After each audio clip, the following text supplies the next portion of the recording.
हाय मित्रांनो, घरी बसून रेशन कार्डची ई-के-वाय-सी कसे करायचे? तर सगळ्यात आधी आपण प्ले स्टोअर ओपन करून घेऊया. Play store open. तर आपल्याला दोन ॲप्लिकेशनची गरज लागणार आहे. एक मीरा ई-के-वाय-सी आणि दुसरा आधार फेस आय डी. सगळ्यात आधी मीरा ई-के-वाय-सी ॲप्लिकेशन डाउनलोड करून घेऊया. माझ्याकडे ऑलरेडी डाउनलोड आहे, बघू शकता.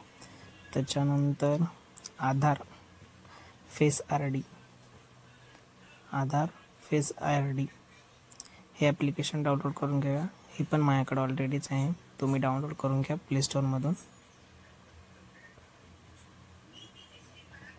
त्याच्यानंतर बॅक जायचं. सगळ्यात आधी मीरा ई-के-वाय-सी आपल्याला ओपन करून घ्या. त्याच्यानंतर स्टेट निवडा महाराष्ट्र, व्हेरीफाय लोकेशन करा. त्याच्यानंतर इथं आधार नंबर टाका आणि जनरेट OTPवर क्लिक करा.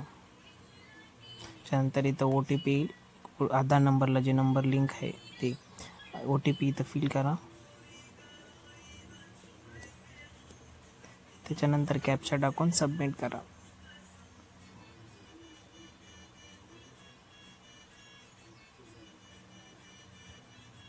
हे बघा, माझी KYC झालेली आहे म्हणून इथं वाय दाखवते. जर तुमची झाली नसेल तर इथं ई-के-वाय-सी फेस ई-के-वाय-सीवरती क्लिक करा, ॲक्सेप्ट द्या त्याला.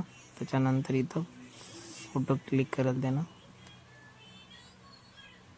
त्याच्यानंतर सक्सेसफुली रजिस्ट्रेशन झालं आहे, ओके करा. त्याच्यानंतर कसं झालं की नाही चेक करण्यासाठी परत स्टेट निवडा, आधार नंबर टाका, जनरेट OTP करा.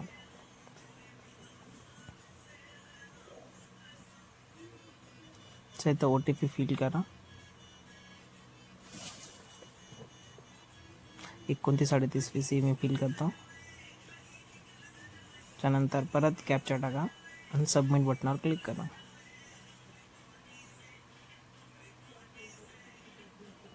वेळ लागेल थोडाफार. त्यानंतर इथं येईल ई-के-वाय-सी स्टेटस वाय, म्हणजे तुमची